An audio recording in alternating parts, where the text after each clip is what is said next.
Good morning, good afternoon, and good evening, ladies and gentlemen. I'm Abdullah Khalid, and I welcome you all on behalf of the World Bank South Asia and Sustainable Development Conference to this very important panel discussion, which is a part of our 24th Sustainable Development Conference on service-led growth and the rise of digital platform, a South Asian perspective. The overall objective of this discussion that we're going to have today is to shed light on how can South Asia better leverage this servicification mechanism of manufacturing to increase the productivity, product quality, and global value chain presence of its firms. The post-COVID acceleration in the growth of the digital economy no doubt has added to the urgency of better understanding these potential impacts of servicification. So before we start off with the proceeding of today's panel discussion, I would like to list down a few ground rules for our esteemed panelists and attendees who are joining us online. Firstly, kindly keep your microphone off when not speaking to avoid distortion. Kindly keep your cameras on if your internet bandwidth allows. The attendees may like to put their question in the Q&A section. If time permits, we might be able to allow a few questions towards the end. And say, most importantly, with your permission, the meeting is being recorded and going live on Facebook and will be available on YouTube channel for revisiting at any time. Thank you.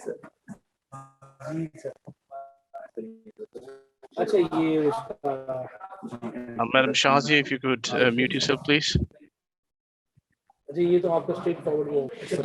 Yes, hi, I'm Shazia Das, and I have just recently completed Excuse my me, ma'am. MPhil. I just wanted to request you to just mute yourself, please. Thank you. Before we start off with the panel discussion, a brief introduction of our panelists. We are having, for special remarks, we'll be having the country director for World Bank, Mr. Najib Benhassi, who will be joining us shortly for his special remarks. We will be also. So thank you for joining, sir.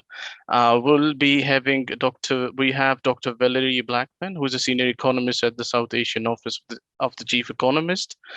She's also present with us and will be presenting on shifting gears, digitization, and service-led development.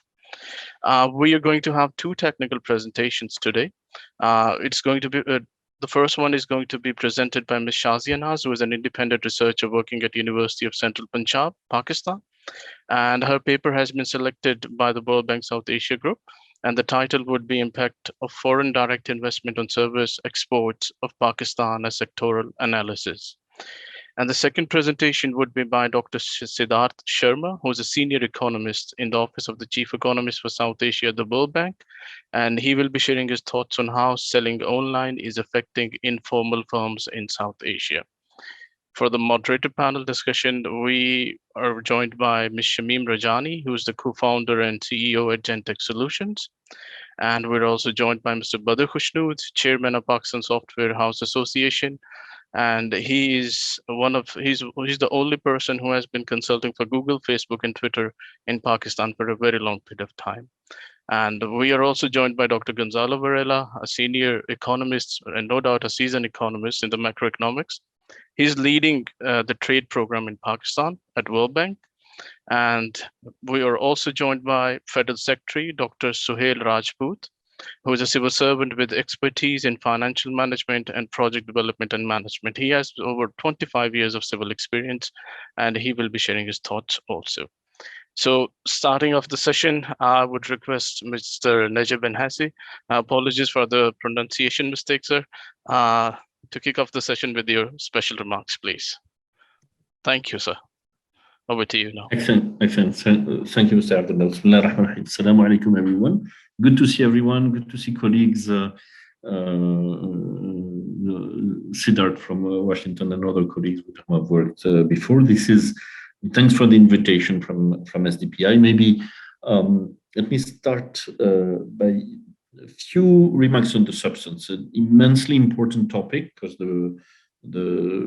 not only because we see everywhere, including in Pakistan, that services is taking the dominant share in the economy, and it's a bit of but the potential in terms of job creation, productivity growth, and exports is large, and it's absolutely crucial to have these discussions to understand from a policy standpoint what can governments do or not do to concretize the potential of the services sector. And from that perspective, I think some of the presentations and the discussion is going this way.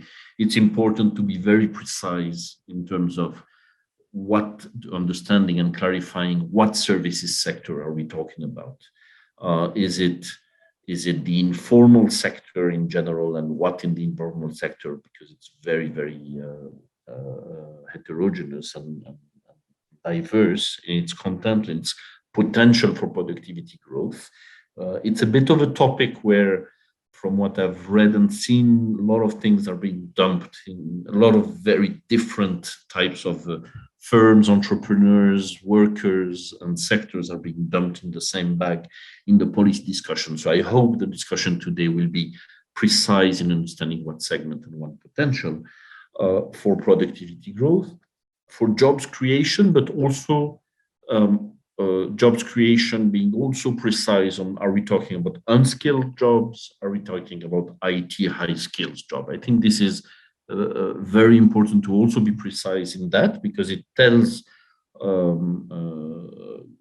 it helps quantify the order of magnitude of what we can expect in terms of job growth and for whom. And that's absolutely crucial for a country like Pakistan. And as well in terms of the exports potential. Are we talking of pure IT exports, or are we talking about using international platforms to increase goods export? In which case it's good, but are we back into discussing manufacturing exports and our IT platforms to access new markets really the determining factor to increase the ability of a country like Pakistan to increase its goods exports? And last but not least, sorry to structure a bit the expectation of the discussion into buckets, but we've been talking, an almost separate topic has been the digital platforms that allow, home-based workers, informal firms to supply goods and services in the domestic market.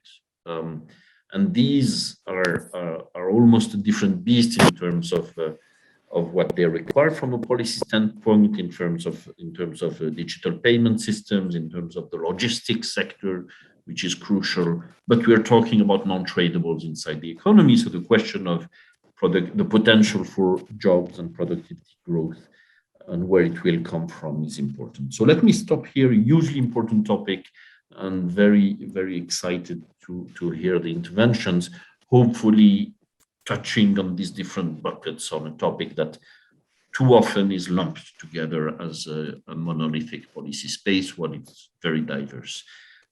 Thank you very much. Over to you, Mr. Abdullah. Sir, thank you very much for rightly pointing towards that the digital platforms need to be more inclusive, and more work has need to be done on these things. So before we're cutting it short, and let's bring Dr. Valerie Blackman. If you could, madam, share your screen, or should I share it for you? Okay, ma'am, wonderful. You'll be sharing it yourself. Thank you. Over to you.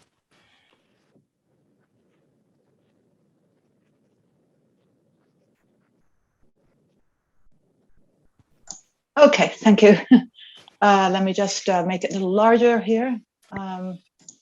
Okay, everyone can see my screen. So thank you for introducing Abdullah, and thank you, Naji. Thank you both. I am going to focus on some of the findings of the chapter, but I'm going to let the rest of the discussion look at the implications for Pakistan. And as Naji said, I think that's a wonderful way to focus a discussion, because you will see from my introduction that there's a lot of sort of broad areas that need to be interpreted for each of the economies. So this is a presentation outline. First, I'm going to talk about why we believe that services-led growth is now possible, and what are sort of the changes that have happened partly as a result of COVID and digital platforms, and digital technologies in general, and then go into the other things. So this is sort of the broad picture. Why? Services are increasingly a dominant share of GDP globally, regardless of the level of development. So about half of the GDP share is due to services. That's been increasing in the last decades. These lines here basically are the decade sort of averages, global averages of services. You can see that sort of the richer the country, the higher the share of services, but not that much more. And interestingly, South Asian countries are a little bit above that. Their share is higher for their level of development, we should say. But actually, as Naji mentioned, services are not monolithic, right? We have we have different types of, so this chart here shows the change in the share of value added of services in the last decade of all the components of GDP. And you can see that whereas manufacturing, which is red and green, have changed actually very little, you've had huge changes in the shares of some services. Wholesale and retail trade has gone down, and business services has gone up. I think I may still have someone with their microphone on. And so, again, as I mentioned, there's a very interesting paper by Baldwin and Forsley that came out last year, which talked about, it was really a conceptual piece trying to understand why it is that, in fact, some of their conclusions were that services-led development may not only be sort of the way that most countries go, but it may be the only option for development going forward. We know that most countries that have developed, East Asian countries, OECD countries, from say middle income to high income countries, have done so through what we would call manufacturing-based growth. So here we have digital technologies really changing the tradability of goods and services. How is that going to happen? Well, through automation, it turns out that labor's share in the total cost of production becomes very small. So sort of the incentives for offshoring have really do go down. Whereas globalization has done the opposite for services. It actually means that exactly what I'm doing right now with all of you. You know, I'm many millions, thousands of miles away, and we're still able to have a discussion. But I could be doing some repair services and everything. That makes exporting and services-led development much easier. So we sort of try to conceptualize this in the theme chapter into sort of what are the sort of the three characteristics or attributes that something has to have in the production sector in order for a country to really even think about having services-led development be feasible. First is tradability. So whatever you do, you have to be able to take advantage of those export opportunities and maybe through global value chain participations. Secondly, productivity. It could be through organizational structure, economies of scale. And third, skills requirement. Apologies, I still think I'm having a little bit of trouble getting some noise, but it may just be me. Someone can mute, but I'm not sure. And the third is skills requirement, which is a profile of jobs amenable to sustainable growth. So what we know in manufacturing, they have all of these attributes, right? We know that goods are tradables. They don't require physical presence like maybe services like haircuts. Factory production required well-organized production structure, you know, not like a sort of disorganized informal sector, like a street vendor, and economies of scale are easily achievable through investment in physical capital. And in terms of skill requirements, we knew that manufacturing has the ability to absorb a large amount of low-skilled labor and provide stable jobs that could raise incomes. Well, what we argue is that really services not only have these attributes, but even more so now. So services don't have to be directly traded, and this is very important, if value added is embodied or bundled in goods that are traded, or they can be traded indirectly through remote work, digital technology, so things that are not usually sort of accounted for in the balance of payments. Secondly, digital platforms automatically provide access to the market and to related logistics at very low costs. So you don't need to set up a factory and invest a lot in physical capital, but you have these network externalities and infinite indivisibility of services supply, which really allow people to provide services at scale and scope. And thirdly, startup costs are relatively low. However, there is a big difference in terms of skills requirements. You are going to need human capital, maybe not physical capital in these cases, and business networks and skills acquisitions matter more. So doing that, we then started looking at these sort of three attributes as we saw where South Asia was over the last decade. So first of all, this is just I'm going to go through this very quickly, which is, our service is tradable. And we know that South Asia, mostly India, but as you can see, Bangladesh has really been increasing here on the left-hand side.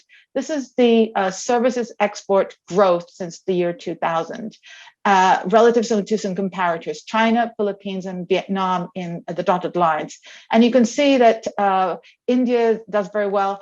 Pakistan, interestingly, did pretty well the first 2000 to 2010-ish, but now it's been relatively flat. But in terms of what we call the value-added contribution of services to total export, which really gives you a sense that these are they're not enclave economies, right? These are countries where sort of there's very strong links between what's happening in the domestic economy and exports. Services, which is the blue part of these shares, contribute quite a bit. South Asia is almost as high as OECD average and certainly above comparators. So I'm going to spend the most time, I guess, is in how services can increase productivity through what we call the servicification of manufacturing, which is in fact, services embodied in goods.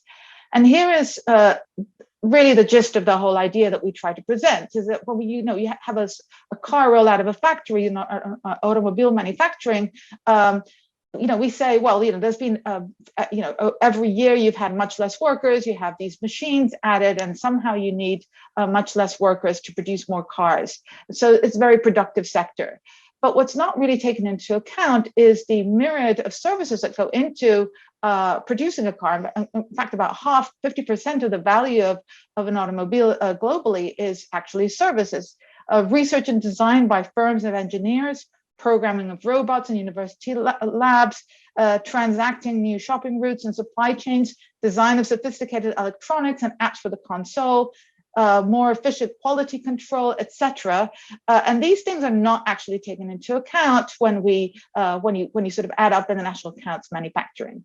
So it's very much underappreciated, and that's what we try to capture very much in this exercise. So you could think of the contribution of services to value added, particularly business services we'll mention, happening in various ways. We call this sort of the overall servicification of manufacturing.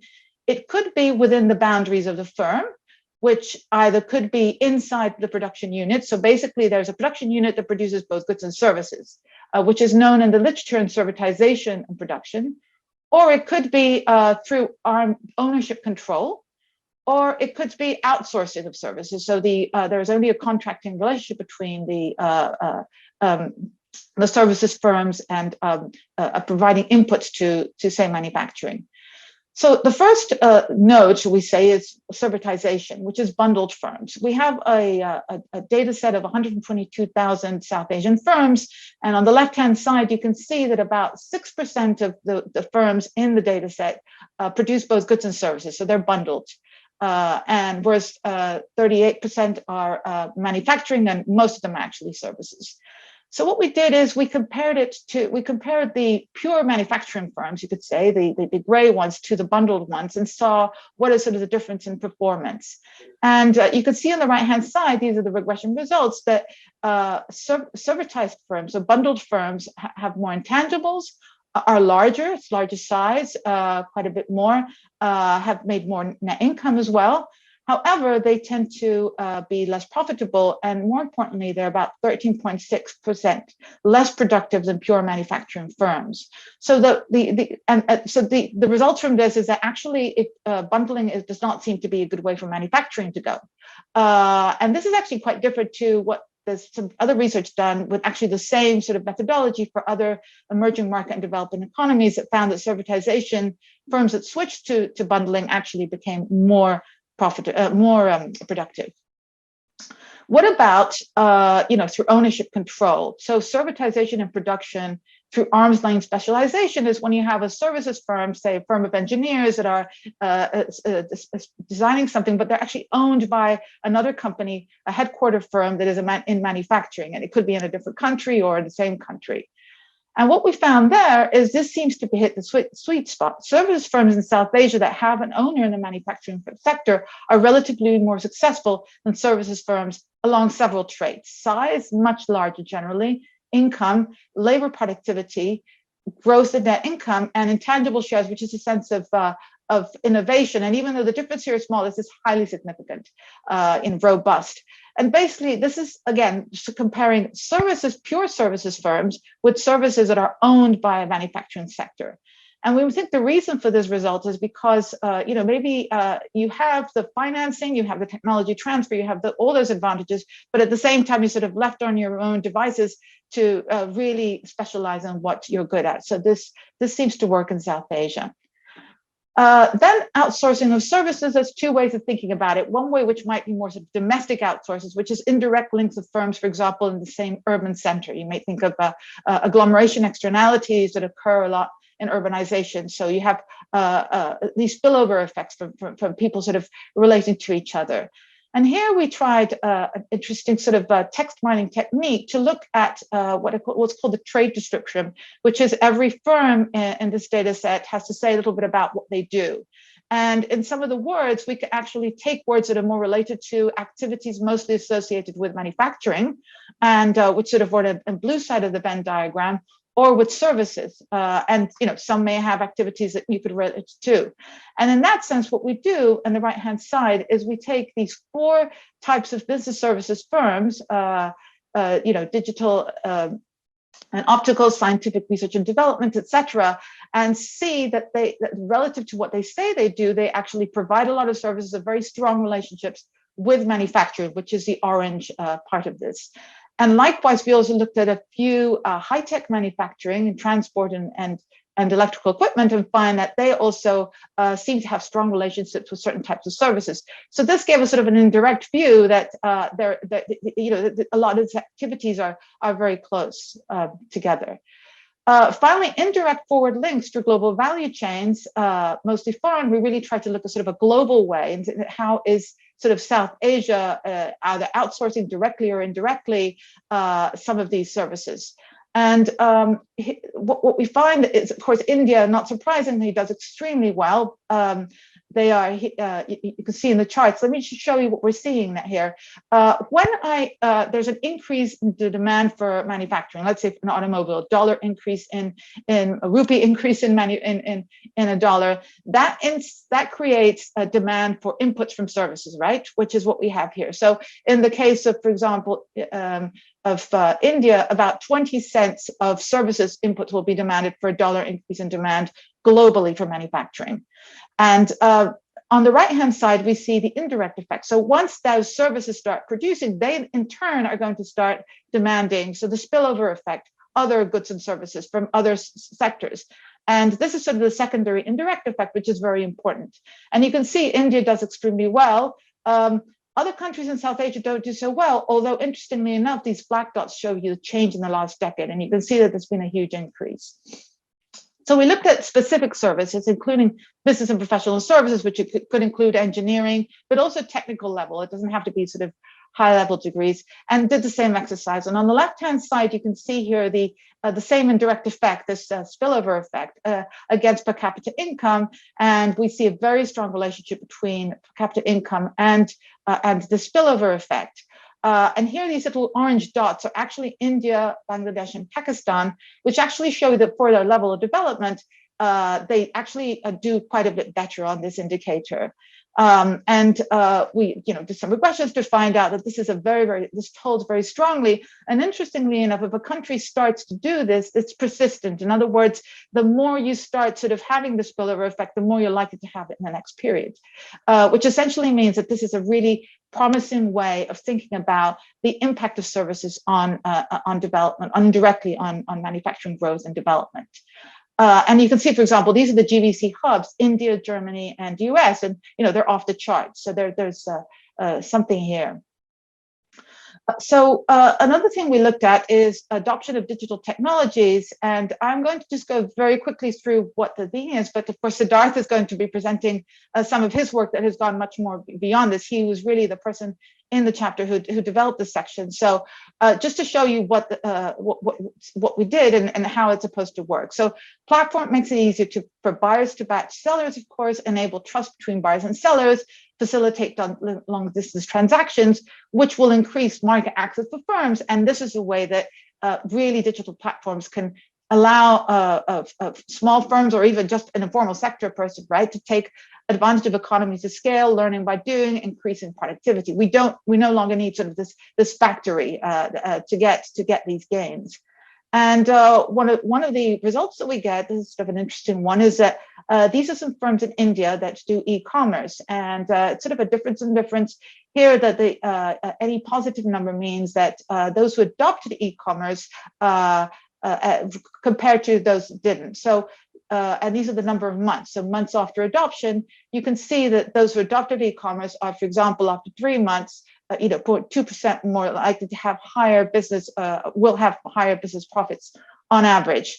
And this goes on, and actually for the 8, it's actually 8 or more. So this actually already shows that we do see that people who adopt these e-commerce in India, but that the other examples of other countries do seem to be more profitable and more innovative as well.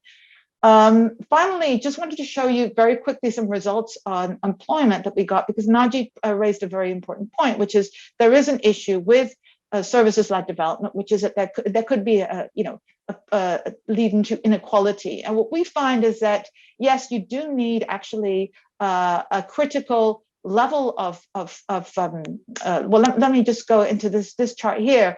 I wanted to show you this because this is sort of a reality that we don't really notice. This is basically the number of services providers in these 4 subsectors, which you could think of we always think of them as fabrication, manufacturing, low tech, medium tech, and high tech. And you can see that, in fact, in South Asia, we use the US as a comparator. These are the green ones, but South Asian countries are the others, Pakistan here at the end. A large amount of the workers in the manufacturing sector, they're mapped to manufacturing, are actually services providers. And the orange dots show that they've actually increased quite a bit. So this is a reality now. Many people actually work in services, not just in the services sector, but in the manufacturing. So what we wanted to show is that not only do you need a core set of business services to really get things going, but that the spillover effects that I discussed before will allow more low-tech services and more learning by doing to allow for the services-led development. So services will only be able to lead development if we can show that they expand jobs and income, and the observed structural change in the last decade does bode well for South Asia. First, we asked, okay, where do people in South Asia work? What kinds of jobs do they have? I already showed you a little bit of that. How does it compare to the advanced services-led economy, which is the US, which we use? Are the changes in the last 10 years conducive to a service-led economy in terms of trends and upgrading of skills? And has there been a general upgrading of skills in the labor force that we've seen? Here is a picture of the share of occupations to total in 3 countries. We have it for some other countries as well. US on the left, India and Pakistan. And the sort of orange, yellow, red shaded are services, with the red being managers, and orange are sort of more high-skilled, medium-skilled, low-skilled services. And the blue is fabrication, green is agriculture, and gray is other. And a few observations to make, and I know this very quick. One is that you can see that the US hasn't changed very much in the last decade. You don't really see much structural transformation there in terms of labor, very much the same. However, 3/4 of their workers are in services, and they're not all high-tech skilled services. They are mostly medium and low-skilled services. So the fact that you have to have everybody, with a graduate degree is just not the case. If we look at India, you can see there's been a big increase in services occupations, in Pakistan as well, especially in the sort of middle to low term. So this also bodes well for these countries. Finally, we took the whole labor force survey, and we looked at, given occupations, whether there had been an upgrading over the last 10 years or so of occupations. In other words, are people doing more high-skilled, low-skilled jobs? Do we have, mechanical engineers becoming Uber drivers, or do we have people actually learning on the jobs and becoming more skilled. And it turns out to be the latter, which is very good news. This gives you the non-shaded is just is basically everything, including managers. And then we excluded managers in the sample, and we still see for all countries. Actually, for Pakistan, we don't see that much of a change, but we do see that when we exclude the managers, we do see a upskilling of Pakistan's labor force from 09 to 18. So our policy challenges are that the rapid transformation of the services sector requires really new policies to move away from vested interests, rethinking of regulations, and perhaps even new institutions in two key areas: trade and competition, and skills. And this is my last slide. I'm going to go very quickly because I'm hoping that during the panel we will really be able to look at this much more. But just wanted to very quickly say that, business and professional services sectors, which are key, as I showed, are still heavily regulated compared to other countries. This regulatory sandboxes are therefore recommended because you cannot simply replicate conventional regulation of manufacturing to services anymore. We're in a completely different sort of field right now, especially post-COVID. And although we're not quite out there yet. So the most important thing is of these services, the opportunities for on-the-job reskilling. Learning on the job is extremely important for services, which was different in manufacturing, right? Where you really needed lots of low-skilled workers. And finally, one example of a sort of a good policy would be services centers. So every sort of urban center could have a place where people can learn skills, learn to start jobs, etc. This is something that should become much more common, should we say. So I'll stop there. Thank you very much. And thank you, Zoe, as well, for organizing this. My colleague, I know that she's there.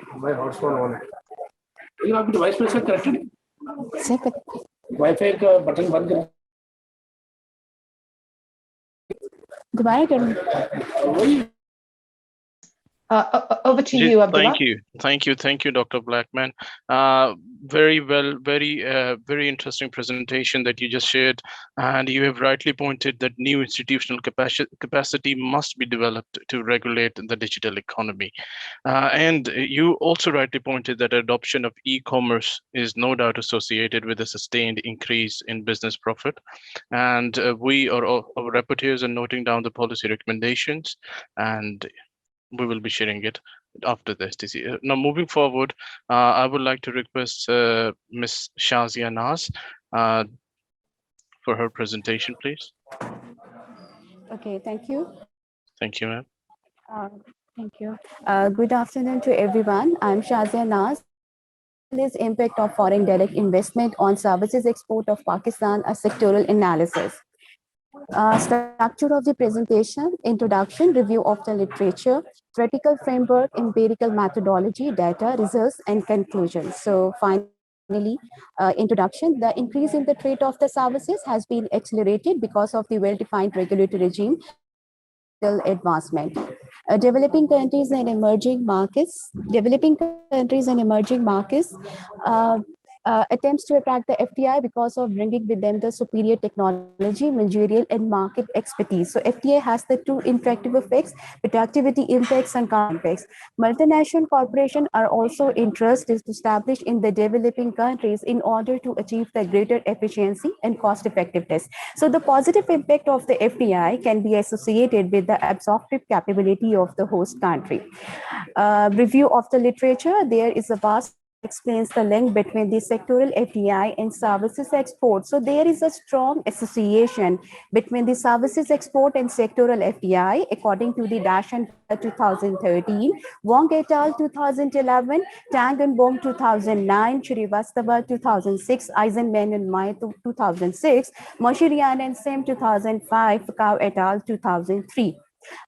Lee et al. 2016 demonstrates the FDI responsiveness according to the sectoral characteristics. And Kuchin and Bossett 2007 explores the two types of the FDI as the effect and supply increasing capacity effect.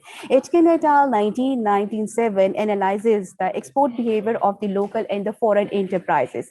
Theoretical framework: services FDI and manufacturing FDI both can provide the several benefits towards the host country of 2008. So though whenever FDI emergences in the services sectors, namely telecommunication, transportation, financial business, and telecommunication, equation. These all services are, it relates to the professional and the business. Whenever it establishes, it facilitates the information and communication technologies, creation and diffusion of the knowledge exchange and specialization. So in this way, FDI stimulates the innovative capabilities of the host country, and services can participate in the international market through the exports. And when FDI exists in the manufacturing sectors, either high tech or the low tech, it builds the production linkages, which actually works as the vertical linkages. And vertical linkages indicate the export-oriented services, because FDI explores the strong forward and backward linkages after importing the skills and management expertise from its parent company. Afterward, it reveals the two type of the FDI, FDI supply increasing capacity effect and FDI specific effect. And here FDI specific effects works actually exports mechanism in the services export, because it relates to the soft technology. And in this way, FDI can increase the reliability of the local services in the international market through the quality enhancements. Now these services have become the newer and modernized and have the capacity to participate in the international market through the exports. Now, the relationship between the sectoral FDI and services export can be defined in the following equation. Services exports is the function of the FDI in financial business, in trade, in constructions, telecommunication, transportation, and others, power and chemicals. Empirical methodology. It's crucial to examine the every single time series for the unit 2 test before utilizing the Granger causality technique first. For this purpose, the augmented Dickey-Fuller and Phillips-on-Piron test have been employed. And Johansson's co-integration test have been utilized to find whether the variables are co-integrated. So after certifying the co-integration among the involved models variable, this study uses the FMOLS estimation to analyze the long-run elasticities between the dependent and independent variable. Afterwards, this study also employs the dynamic OLS estimation to examine the long-run association between the dependent and independent variable. And finally, a vector error correction model has been applied to analyze the convergence of the variable towards the equilibrium and find the long-run causality among the variables. So thus the equation for studying the effects of the sectoral FDI on the services exports in the case of the following, in the case of the Pakistan following as, and here the FDI variable represents the different sectors and that are used interchangeably by the financial business, telecommunication, transportation, power, chemical, trade, construction, and other. Data. The current study uses the cubic spline interpolation method to attain the smooth evaluation of the quarterly data from the annual data recommended by the Store and Bullrich 2002. And this study uses the time series quarterly data set for the period 2001 quarter 1 to 2019 quarter 4, comprising the 76 observations. So the data for the services export is obtained from the World Bank indicator, and the data for the FDI sectors is obtained from the State Bank of the Pakistan and statistics board of the investment. And the data for the other control variables such as the GDP growth, gross fixed capital formation, and secondary and tertiary is obtained from the WDI. And so the data for the institutions is obtained from the World Governance Indicator. And the data for the real effective exchange rates is obtained from the IMF. And here the conversion of the real effective exchange rates is excluded as it is available at the IMF as a quarterly data. Now, I am moving towards my results. According to the unit root results, according to both these tables, all the variables are stationary at the first difference. Johansson's co-integration test, according to all these tables, all the specified models are co-integrated at a certain number of the equation from 1 to 3. Fully modified OLS estimation. Here, I'm applying the two regressions, fully modified OLS estimation and dynamic OLS estimations. So according this table of the fully modified OLS estimates recommend for the Pakistan that the presence of the FDI in the sectors, namely telecommunication, transportation, trade, construction, and other, have a significant and positive impact on the services exports of the Pakistan. And here where is the control variables such as the institution, education level, especially tertiary, and real effective exchange rate works superbly to strengthen the services export for the Pakistan. And now robustness analysis, dynamic OLS estimation, and according to this table, the results of the dynamic OLS estimation clearly indicates that the FDI presence in the sectors, namely telecommunication, transportation, and trade, not construction, trade, and others, have a significant and positive impact on the services exports. And all these results are consistent with the results of the FMOLS estimations. Now, I'm moving towards the vector error correction models. In the model number 1, the results of the vector error correction model clearly demonstrates for the Pakistan that there is a long-run possession between the services exposed and FDI in the telecommunication. It clearly appears that the services exposed tend to converge towards the equilibrium as a response to the change in the FDI in the telecommunication. And here only the GDP variable, GDP growth is a significant variable to explain the services export in the short run.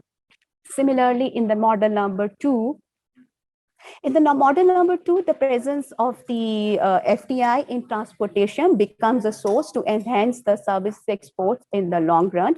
It means that the services export converge towards the equilibrium as a response to the change in the FDI in the transportation. Here also GDP growth is only a one significant variable to explain the services exports in the long run. Now I'm moving towards my model number 8, because in model number 8 I have the significant results, and according to this model there persists the long run position between the services export and FDI in the others.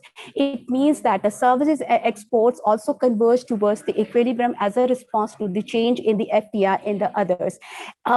For my other models, there are not long run position perceived for the FDI presence in the other sectors and services exports. Now finally I'm moving towards my conclusion, and according to my study, the conclusion is that Pakistan needs to upgrade the prospects for the entry of the international players, and so the liberalization policies of the foreign direct investments and trade should be undertaken by the government of the Pakistan, because the accelerated advancement in the communication and information in the Pakistan have a wide scope for the export oriented services. So the Pakistan should exploit the complementary linkages between the services exports and FDI to boost the global competitiveness. So the particular institutional measures and appropriate regulatory structure is needed to construct the balance between the equity and efficiency. So the government should provide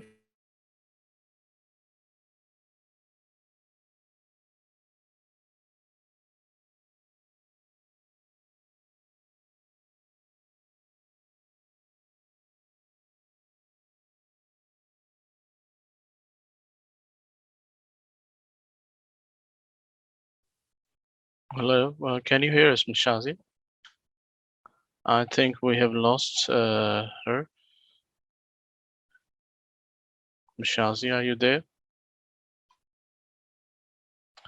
Our technical team would be looking into this matter. No doubt, Shazi has directly pointed that Pakistan needs to upgrade the prospect for entry into international players, as FDI stimulates the innovative capabilities of the market, particularly the local label market.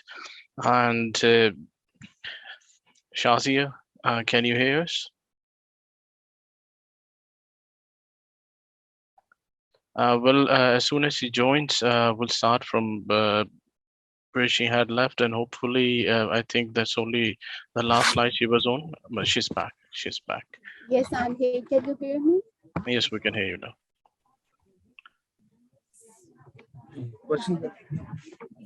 So, can you hear me? Yes, we can hear you, Shazia, loud and clear. Fine. So I will complete my conclusion, my presentation as well. Okay, thank you. Thank you very much. We'll be taking questions at the end of this session. So if anyone has any particular question that they want to ask Shazia, they can do it at the end of the session. And so without wasting any further time, we'll move towards Dr. Siddharth Sharma for his thoughts on how selling online is affecting informal firms in South Asia. Over to you, Dr. Siddharth. Thank you, Mr. Abdullah. Thank you for the opportunity to present. I'm going to share my screen. I hope you can see it. Okay.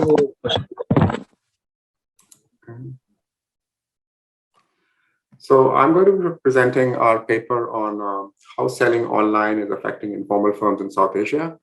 As my colleague Valerie alluded in her presentation, this is going to be about the impact of digital platforms on small informal firms, and as Naji was spelling out the whole landscape of servicification, services-led growth in the beginning. This is one area where we think a services industry, which is digital platforms, can help improve the productivity of the rest of the economy. So it could be in selling goods and services. So this is where it fits into the overall picture. This is joint work with Mauricio Busolo, Akshay Dikshit, Ann Gola, Ananya Kotia, Jean Lee, and Prema Narasimhan. So the key research question we ask is engaging with e-commerce platforms helping small informal firms grow, and how exactly is that happening? And the backdrop to all this is, as you all know, informality, despite decades of growth, has remained stubbornly high in South Asia. On the other hand, e-commerce is a rapidly expanding industry. And there is this sense, which you see in the press, or even in government policy reports, etc., that there's a sense that these platforms could actually help transform the landscape for small firms. But the evidence on this is quite limited. Now, to start with, let's think about what are the traits that you see in informal firms. So some of the common traits that they have are they are small. Informal firms are really small. They tend to sell in a very limited market. So many of them are actually selling in a very local market. I'm sorry, I think there is someone who has their mic on. Could they please mute? Thank you. No, it's settled. It's settled, Dr. Siddharth. Great. Thank you. Thank you.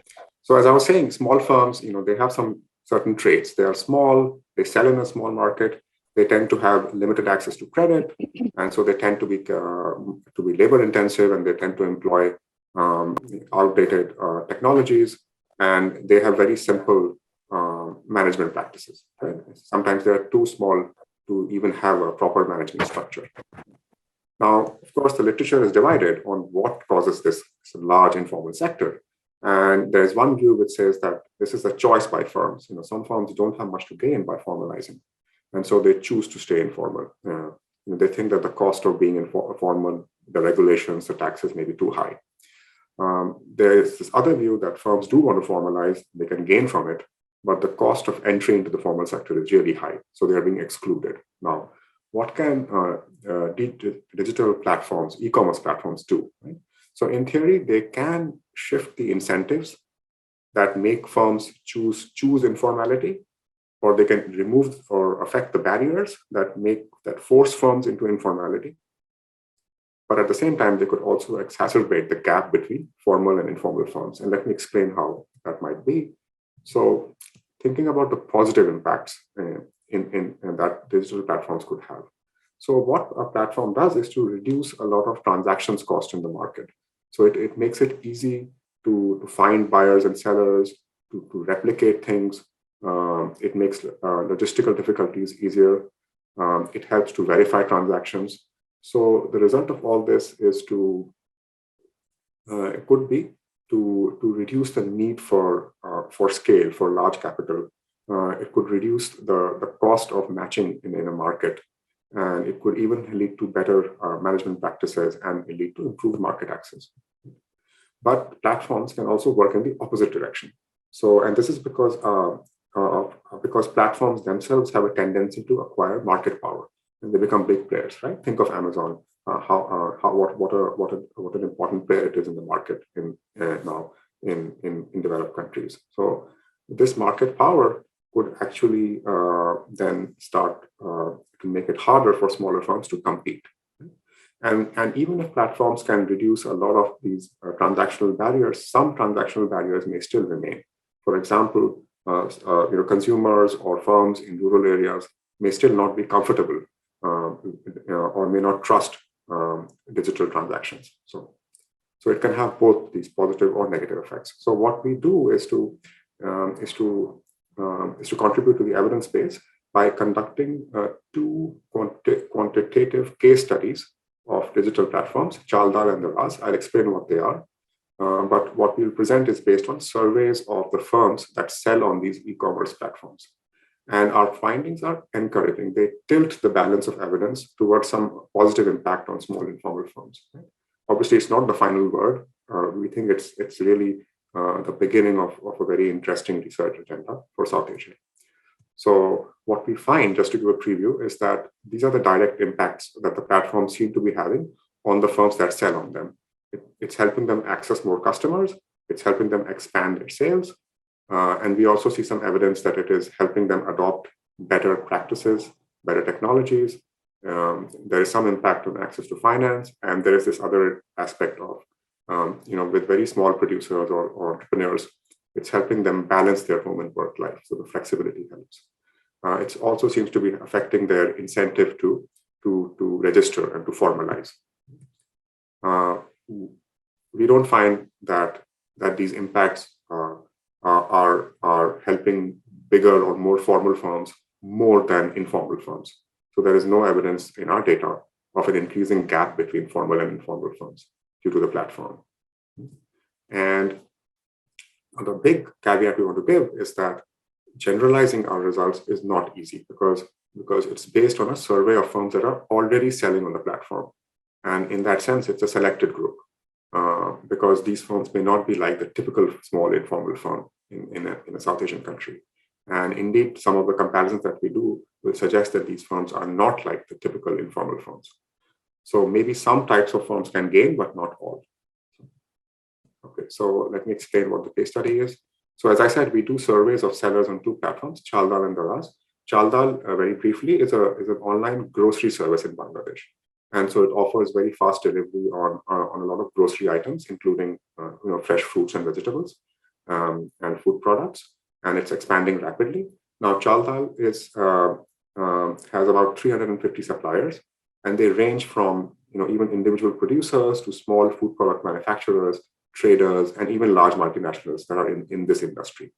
And Chaldal is actively goes out and selects these people, these suppliers. Okay? So not any firm can just go and sign up to be a supplier on Chaldal. Now, Daraz, in contrast, is a more kind of standard e-commerce or a marketplace. And you may know it operates in Pakistan also, and also in other countries in South Asia. And it has about 35 million customers and 100,000 vendors. So it has many more sellers than Chaldal. And one of the features of the Daraz is that it really wants to make the site, the platform, accessible to almost anyone with a smartphone, and so provide a marketplace that is accessible to even very small entrepreneurs. So just some very quick look at the characteristics of sellers on Chaldal. What I want to emphasize here is that the two platforms are slightly different. So first of all, Chaldal, as I said, is focused only on Bangladesh, whereas Daraz is found in 4 countries in South Asia. Second, going down, the average seller on Chaldal is a slightly bigger and older firm, more established as compared to Daraz. And this is no surprise, as I was saying, Daraz explicitly aims to be very open to all sorts of small entrepreneurs. Right? And it's a marketplace, whereas Chaldal is more specialized. So one of the things you'll note is that Daraz, almost 90% of the firms selling on Daraz are actually have 5 or fewer workers. So there are lots of small firms selling on Daraz.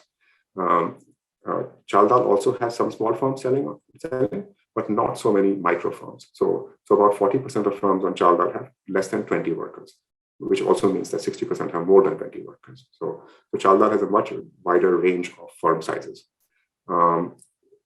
Almost all the firms on Chaldal have a formal legal structure, and they have VAT tax registration. In the case of Daraz, these rates of formalization are lower. Okay. So now, what you will see in what we find in terms of impact is that despite these differences in the profile of firms on these two platforms, many of the main impacts seem to be quite similar. So I'll just quickly go through some of the impacts, and this is not comprehensive. There's not enough time to show them. But our first main finding is that joining the platform seems to increase market access and to increase sales. Right? So when asked why they joined the platform Chaldal, overwhelmingly the answer most of the sellers chose was to reach more customers. So you see here, it's 94% saying it's to reach more customers. The other two top reasons also relate to market access. So it's about trying to diversify sales or to get more reliable sales. Right? So it's really about market access. And when they were asked, did your sales and employment increase after joining the platform? 85% of firms said, yes, our sales revenue has increased. So these are self-reported impacts, but they seem to be quite positive in terms of market access. Secondly, joining Chaldal also seems to have changed business practices. And we think this may have happened in two ways. One is that joining the platform gives you more information. Secondly, once you join the platform, you're selling in a bigger market, and you have a stronger incentive to improve the way you do business. So we asked firms some questions about, did you improve the way you market your goods? Did you change the way you package your goods? Did you change your bookkeeping, accounting practices? And a lot of firms said, yes, we have changed these aspects of our business practices. For example, 50% of firms said that they've improved the way they market their goods after joining the platform. And the third area of impact is this thing about the firm's relationship with the state and with the financial sector. So a lot of firms said that their incentives to formally register and their visibility to the tax authorities has increased after joining the platform. And about 50% of firms also agree or strongly agree that their access to finance has improved. So when they were asked directly, have you increased your usage of bank loans after joining the platform? About 80% said yes. Now that seems like a low number, but remember, this is a context where access to finance is probably the major constraint for most firms, and a lot of firms don't have bank loans at all. So we think there is some impact here also. In the case of the Daraz too, the impacts are similar. So overwhelmingly, firms say that agree that the business has grown. But one difference with Chaldal is that firms also really appreciate the flexibility that selling on Daraz offers. So they say that their work-life balance has improved, and they really value the aspect that it allows them to work from home. And this, in fact, we think is different in the case of Daraz, because Daraz has a lot of really small sellers selling on the market, and maybe they even work from home, and they really value this flexibility.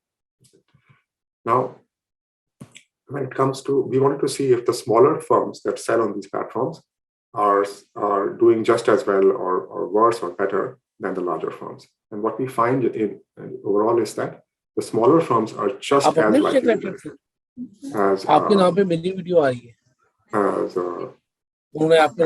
firms. I would request Ms. Shazia Naz to keep her mic mute, please. Okay, so thank you. So if you see here, what we do is we just cut the response to whether your sales and employment has increased by firm size on Chaldal. And you can see that smaller firms are just as likely to report an increase in sales after joining the platform. There is some difference in terms of employment, but when we do regressions and we control for other factors, then we see that there is basically no difference between small and large firms. So this suggests that smaller firms, informal firms, are benefiting just as much as larger firms on these platforms. There's no evidence of increasing gap. We see the same thing with Daraz as well. So there is no significant difference between small and large firms. The one thing where we see a slight difference is that smaller firms are more likely to benefit from flexibility. So in fact, it seems like there is one area in which smaller firms are actually gaining even more than larger firms. I'm sorry, there's someone who's not muted and there's some feedback. Can I please request you to? Okay, thank you. It's better now. So, as I was saying, there doesn't seem to be any evidence that the impacts differ for informal firms. They seem to gain as much as they can. But as I had said in the beginning, there is this issue of selectivity. The firms we are looking at are firms that have already joined these platforms. So are they actually the typical informal firm? And they are not. So what we find is that the firms on Chaldan and Daraz are more educated, younger than the typical informal firms. For example, if you look at a sample of manufacturing firms, average manufacturing firms in Bangladesh, 54% of their managers have graduate degrees. In the case of Chaldal, 79% of managers have graduate degrees. So they have more educated managers. 90% of the typical manufacturing firms are actually family managed and owned. Right? And so they're more traditional.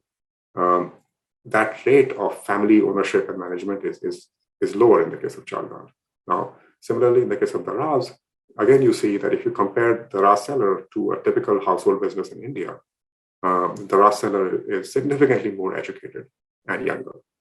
So it seems like now it's not clear why less educated and older firms in the informal sector have not joined these platforms.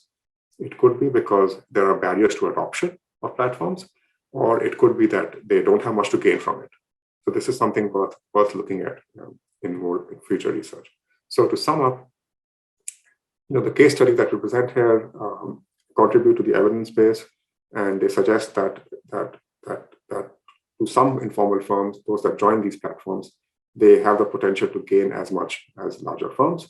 And the main channel of impact is this market access. And this is significant because there's a lot of research now suggesting that there are major demand side constraints to firm growth. In the context of trade, etc., you see that impact. So in as much as the platform is reducing these demand side constraints, it could have a major impact on firms. Additionally, we find that there is some impact on your incentive to formalize, to change the way you do business. And as I said, not much difference between small and large firms. But there is this issue of selectivity. And given the selectivity, we think that policies could help by helping smaller firms connect to these platforms, so improve digital infrastructure, improve last mile connectivity, and perhaps you could think about informational campaigns so that online transactions become more familiar and trustworthy to the informal sector. So with that, I will stop. Thank you very much, Dr. Siddharth. No doubt you have rightly pointed, and your paper has rightly identified that the demand side constraint do exist for the e-commerce on the e-commerce platform for small firms in developing countries, and especially in the case that you presented in Bangladesh and in Pakistan. Indeed, public policy interventions will be useful in this matter. And you have rightly highlighted that digital infrastructure, efficient postal and parcel service, and access to finance will be required, particularly in the informal sector. So moving forward, I would like, as Mr. Badr Khushnud Saab, being the chairman of Pakistan Association of Software Houses, sir, I would like you to shed light on how are digital platforms affecting South Asian small firms, particularly Pakistan, and what barriers do you think small firms face in using digital platforms? It could be in ICT, professional and business service, sir. Thank you very much, Abdullah. I hope you guys can hear me. Yes, loud and clear. So first of all, I'd like to appreciate Dr. Siddharth's and Dr. Valeri's presentation. I truly enjoyed them. And Dr. Siddharth, I could relate to it because I'm also involved in the e-commerce space from policymaking to actually execution. So really could connect to that. So thanks for sharing that. and the serviceization of manufacturing was also an interesting narrative. And I think that's certainly coming in soon. So quickly speaking, from Pakistan perspective, I'll share a few quick data points, and maybe we can then, I'll try to elaborate a few things within my 7 minutes. So in Pakistan, let's focus on two things. One is pure IT, which is IT and ICT technologies, and then their usage domestically and as export, as a services export. The other complementing part is IT-enabled services, and e-commerce being one of them. And then there are, of course, different types of IT-enabled services like fintech, prop tech, and all of those, ed tech, and or health tech. But e-commerce being the narrative today, I'll focus on those. So from pure IT perspective, Pakistan's exports has grown nearly 50% in the last last financial year, or to be precise, 47% from 1.2 to 2.1 billion dollars, and that is purely into IT services being rendered out of Pakistan. We believe, and as per some data points which are not otherwise publicly available, we believe that the local domestic services market, IT services market, is either the same size or a little larger than that, probably. So what is happening is the life cycle of this is that an IT graduate converts, and this is, I'm talking about majority and not, of course, there are extreme cases otherwise. So an IT graduate converts into a freelancer, starts servicing online freelancing through various web platforms out of Pakistan. And then they start grouping together into smaller groups informally.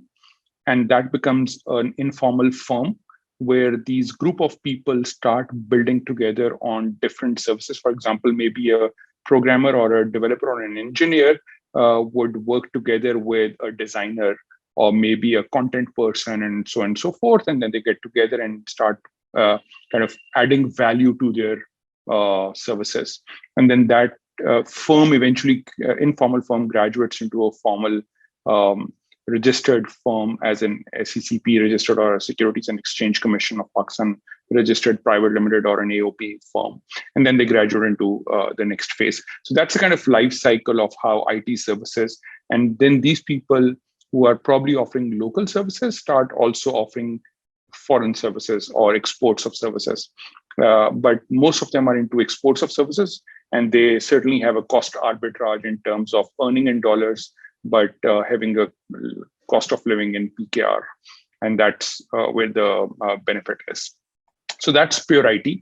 And I think that's something which is growing. However, the challenge right now is we have about 300,000 employees or staff member in that ecosystem. And currently in Pakistan, another 25 to 35,000 graduate every year.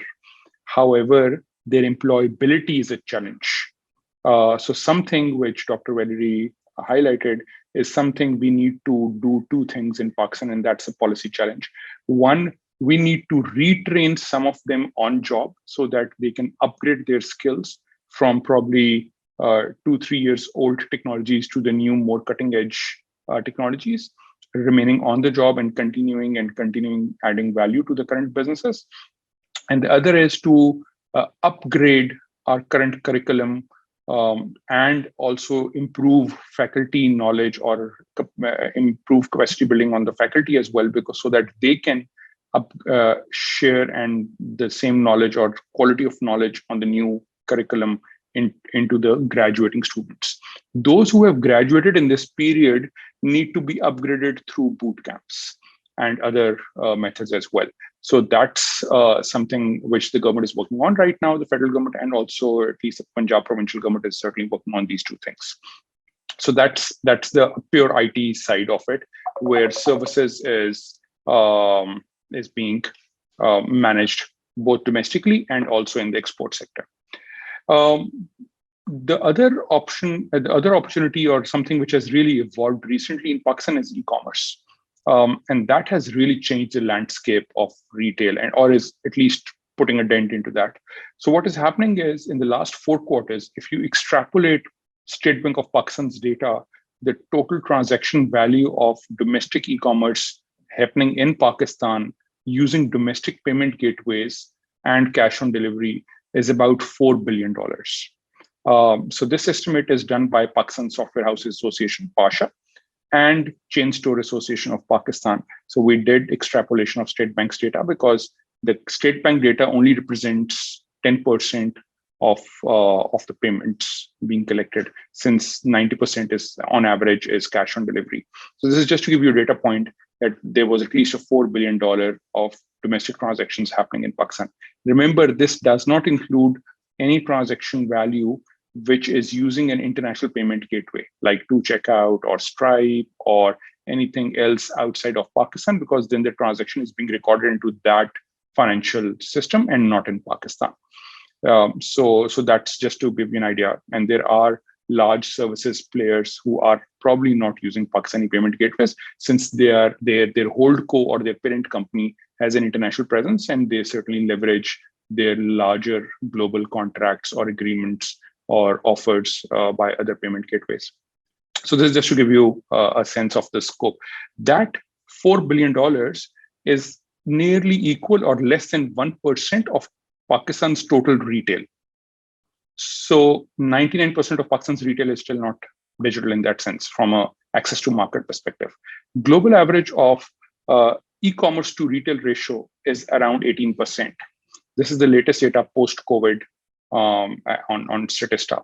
And each country is pretty varied. So China used to be at 27%, is probably certainly far higher than that. USA used to be at 15%, is now at 27% post-COVID.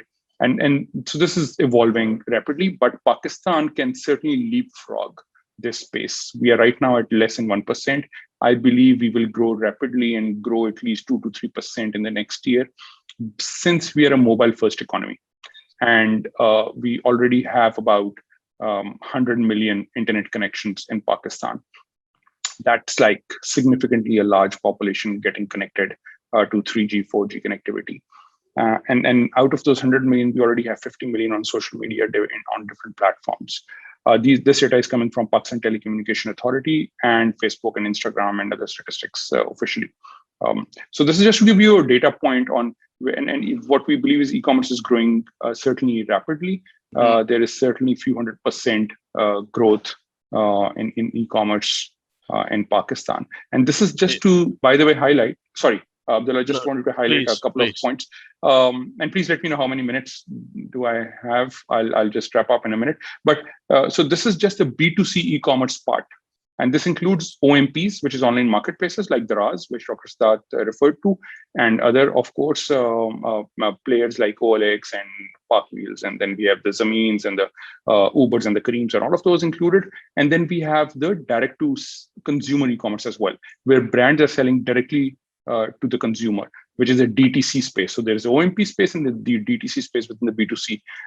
And the new emerging ecosystem in the e-commerce is B2B, where the wholesale to retail space has gotten about $300 million of investment in the last few months. And that space is going to be completely disrupted in the next few months or max few years. And so it's not the pure B2B otherwise in the production or the that side, but the B2B from wholesale to retail is certainly getting disrupted very soon. So just wanted to give you a few data points. There are a lot of recommendations from Pasha. We keep on engaging all the public sector organizations relevant to it. We have already gotten few interventions done, not few actually, I would say several interventions done.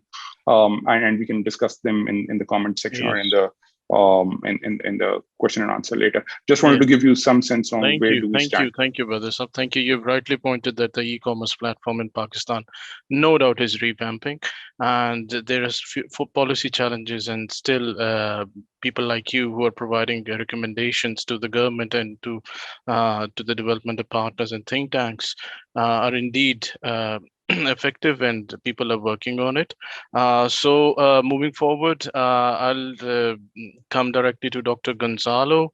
Dr. Gonzalo, keeping in view the whole conversation, how it is building, but I would like to ask that if you could share your thoughts on importance of the services, particularly business and professional services, in the value chain of South Asia, particularly in Pakistan, and how post-COVID has led it to a new normal look?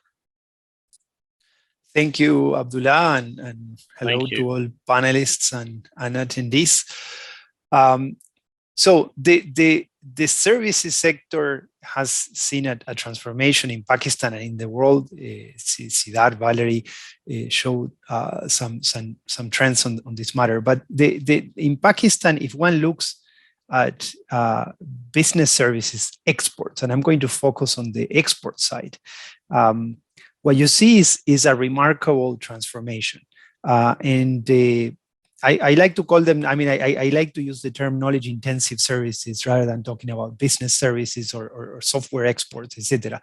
And I'm going to give you three metrics to see how remarkable the transformation in Pakistan in this segment has been. The first one is, if one looks, and it complements what Badar was mentioning before, and he was mentioning actual values of economic activity and exports, but the share of exports of services that was explained by these knowledge-intensive services 15 years ago was about 10% in Pakistan. Today, it's about 50%. So it's a huge transformation in the export basket. That's first thing. The second thing is that the number of exporters of knowledge-intensive services has also dramatically increased out of Pakistan. And today, there are about 5,500 firms that are exporting IT and IT-enabled services out of Pakistan that are registered. There are many that are not registered, so we can count them. But the ones that are registered, we're talking about 5,500 exporters. And just to give you a sense, in terms of benchmarking, there are 15,000 exporters of merchandise, like a historic sector, exporters of merchandise, textiles and apparel, agriculture, all sectors of merchandise sum up to 15,000 exporters. Only in the IT-enabled services sector, that is a new sector in Pakistan, you have 5,000 firms, 5,500 firms, exporters. And the third thing that I want to mention is a developmental factor that is associated with this trend with knowledge-intensive services sector exports out of Pakistan. That is the fact that the average size of these exporters is much smaller than the typical average size of a merchandise exporter. So in Pakistan, the average merchandise exporter has an export bill, an annual export bill of $1.4 million. So they're small in this regional picture, but it's still a relatively large firm. In Pakistan, the IT-enabled services average exporter exports on average $200,000 a year. So we are talking about a firm that is much smaller. And the fact that a much smaller firm can get internationalized, that is, can get exposed to export markets, is fantastic. It's fantastic from a productivity point of view, because it gets exposed to more competition, it gets exposed to sophisticated clients, and through that exposure learns. And this is something that we saw when we were looking at the opening up of the formation of the European Union, for example, in the literature of international economics, you could see how, as countries, peripheral countries in Europe got integrated into the EU machine, you could see how gradually you had smaller and smaller and smaller firms were able to export into European markets because trade costs were falling with integration. Well, this is sort of what you see in the case of Pakistan with the emergence of the tradability of knowledge-intensive services. You get smaller and smaller firms that can actually participate in export markets because the costs of entering exports is much lower for services than it is for manufacturing. You need, the issue of scale is smaller. The issue of search and matching costs are lower, and that is good. It's good from a productivity angle, right? It's good that you have these smaller firms that are better exposed to international competition. So all in all, business services in Pakistan are a great, I was going to say a great promise. It's not just a promise, they're a reality, they are there, but there is huge potential to grow further. And so to finish my intervention here, what I want to say is that the follow-up question, and it links to what Naji was mentioning before, is what is it that governments need to do and what is it that governments need not to do to ensure that this services sector, particularly knowledge-intensive services sector, can flourish in Pakistan. And here, what I would say is that the government needs to learn a lot from what worked and from what didn't work in other sectors that perhaps have some similarities in some respects. And I'm going to say two things. The first one is protection that was granted to the merchandise sector backfired from a point of view of export orientation, because it created a very cushioned market domestically, and so it incentivized firms to stay domestic. The fantastic export orientation of knowledge-intensive services in Pakistan may be also related to the fact that they are, set free to go and penetrate external markets, and they don't face this domestic protection that perhaps would have tilted them to sell in the domestic market instead. And the second thing that I want to mention is that for these firms, the payments flows in and out of Pakistan is crucial. And one thing that we see is that many firms choose actually to set accounts elsewhere rather than in Pakistan. So they may operate from Pakistan, but they hold their accounts elsewhere because it is complicated to send money out of Pakistan. So if it's complicated to send money out of Pakistan, that acts as a barrier to bring money into Pakistan.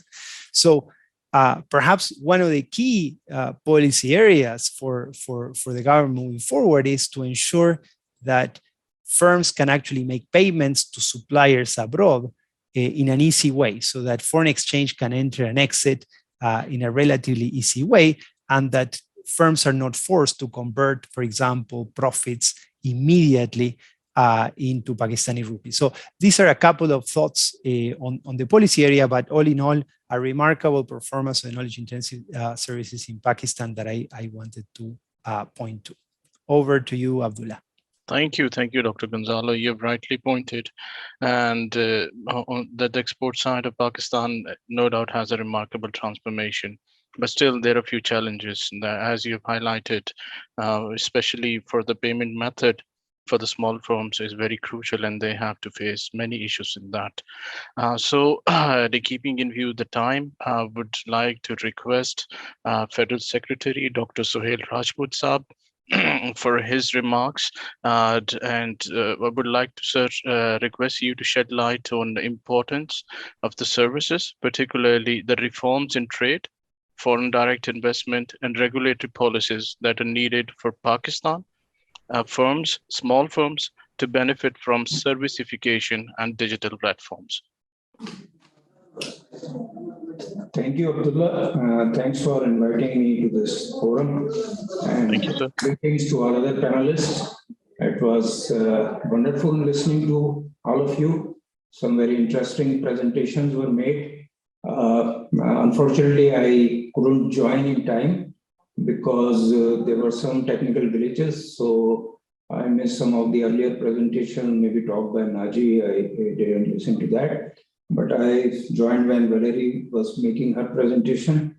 So the point she was making about the new regulatory requirements was interesting.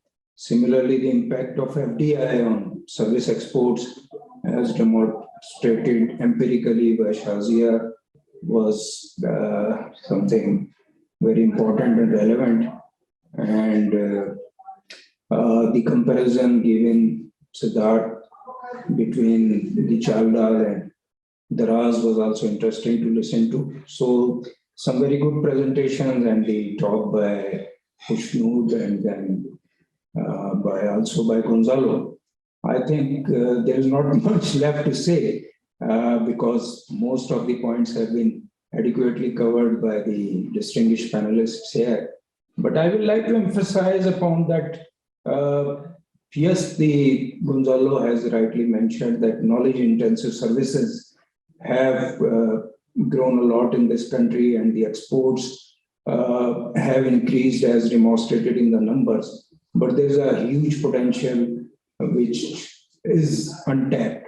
So this year, the government has set up a very ambitious target of 70% growth in IT and IT-enabled services exports. So last year, the growth was 47%, as mentioned by Brother Kushnusa.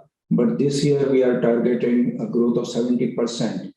For that, I think the major constraint, which has been highlighted again by Kushnusa, was the HR, because the graduates which are coming out of our universities are not readily employable. Hardly 10% of those are readily employable. So in order to meet that constraint of HR, the government needs to do some measures, and that shall focus on some short-term interventions and some medium to long-term interventions. For medium to long-term, we are in constant dialogue with the Higher Education Commission so that we can introduce some associate degrees, some tweaking in the degree courses so that those can be tailored to the need of the market and industry. So that dialogue is ongoing, and we expect some changes in the curriculum and some changes in but the short-term measures we want to introduce in next couple of months. So the boot camps and retraining the teachers in the academia, as well as focusing on the students who are in the final stages of their graduation and teaching them some of the skills which are now in demand of the industry. Those are our focus. So those may be 4 to 5 month courses which we have planned for this fiscal year. In Pakistan, the fiscal year will end in June 2022. So we are planning to introduce those interventions during the current fiscal year, and we expect to see some good results in the next fiscal year through these HR interventions. We have Pakistan Software Expert Board, which is the main agency of the government which focuses on the export of IT services, and that was underfunded. So that issue was highlighted very, very aggressively by Ministry of IT before the policymakers in finance and in the Prime Minister's office. And luckily, we were able to convince them, despite our fiscal challenges, the fiscal deficits which the country faces, they have given a handsome grant to Pakistan Software Export Board this year. So about 50% of that grant will be spent on upskilling the HR, which I have mentioned through the short-term interventions. But rest of the 50% will go in marketing and branding. And for that, we're still working on some of the interventions which we need. We are thankful to Gonzalo also. He is also providing us the technical assistance. And we are thankful to Pasha also, because they are standing with us in this, and they are trying to bring an alignment between the industry, the government, and the academia. This triangle is very important, and we are trying to have a strong collaboration between these three pillars so that whatever we do has the broader ownership of the stakeholders and give us dividends. One more initiative which the government has planned for this year, and for that they have provided the financial resources as well, is to incentivize the good performance on the export side. So we are planning to reward the growth in the exports on the individual company basis, and particularly for the small and medium enterprises, which might, through some financial resources given by the government, may graduate to the next stage. So for that also, we are finalizing our suggestions. Again, we are in close discussions with Gonzalo for that, and the World Bank team also. So these are the major initiatives which we are undertaking to see that our exports, which have the great potential to grow, and some of the panelists have already acknowledged the growth which is taking place in the knowledge-intensive industry, but we are targeting much higher than that. On the policy side, yes, because the focus on growth, obviously, if you are familiar with the trade deficit numbers of Pakistan, is obviously the number one priority because we are running a very high trade deficit. And the only hope we see is to bridge that trade deficit is through growth in our services exports. But on the increasing the connectivity, and I can quote some numbers here. The growth in the broadband subscribers in 1 year is 24% in Pakistan. So that shows that the broadband penetration is increasing by a phenomenal number of 24% in 1 year. And now we have 109 million broadband subscribers. The tele density has reached 87% in the country. And the mobile phone users, the active SIMs are 187 million. So that shows that the connectivity and the infrastructure required for this kind of growth is penetrating fast in the country. But much of this development is happening in the bigger cities like Karachi, Lahore, Islamabad. So we are now through our Universal Service Fund are focusing on increasing the spending from that fund into the underserved and unserved areas of the country. So for that also, through the Digital Pakistan vision of the Prime Minister of Pakistan, we have increased the number of projects drastically. 3 years back, when this government came into existence, the number of projects being done by USF was only 6 in that financial year in 2018-19. And now that number increased to 28 for this year. So it has increased by about 5 times. And the subsidy which is being spent on these projects, during the past 12 years, it was only 52 billion rupees. But during the 3 years, we have spent 31 billion rupees. And for the current fiscal year, we are again targeting to spend 18 billion more rupees just on the broad-based and optic fiber connectivity. So that is the focus in order to penetrate into the secondary and tertiary cities of the country. And when I talk about the infrastructure, we are also focusing on software technology parks, again in the secondary and tertiary cities of the country, in areas like Gilgit, Hunza, Iskardu, and Jacobabad, Kotki, and Hafizabad, those kind of places where the software technology parks which provide the infrastructure for the broadband connectivity and the uninterrupted electricity for freelancers and for smaller companies, they can use those infrastructure. That is also one area we are spending a lot. I will, just to be brief, I will just like to give a just very brief about the policies which we are in the final phase of planning. We are in the final phase of planning a Personal Data Protection Act, which will secure the cyberspace for the citizens of this country. So the data protection, you know, is a very contentious issue. So we are trying to be very balanced on that. We want to safeguard the interest of the big businesses, the large tech firms as well, but also like to ensure the sanctity of the data for the citizens of this country. We are also in the final stage of finalizing our cloud first policy in order to ensure that the cloud usage is increased in the country. We have already enrolled our cybersecurity policy, and now we are making an institutional framework for that cybersecurity. We are reviewing our national broadband policy as well as the Digital Pakistan policy. So we are reviewing those. And in the next 6 to 8 months, all of these policies will be rolled out, which will create the ecosystem for the growth which we are expecting in the IT and IT-enabled services. Sir, so Dr. Rajput Saab? Yeah, I would like to stop here because I think. Thank you, sir. Apologies, sir. Keeping in view the time constraints, sir. Sir, I'm extremely thankful to my panelists who have joined us virtually and for sharing their thoughts on the subject matter.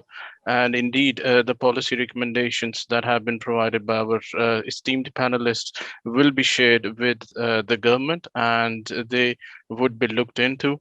So before just switching off our cameras, I would request everyone if they could switch on the cameras. Our IT team would like to take a picture. Ms. Shazia, if you could too. Mr. Ahad, Dr. Zoe, if you could also switch on your camera.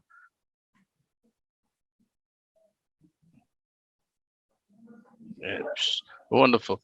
So the IT team will be taking a picture. Once they give me the OK sign, then we'll sign off.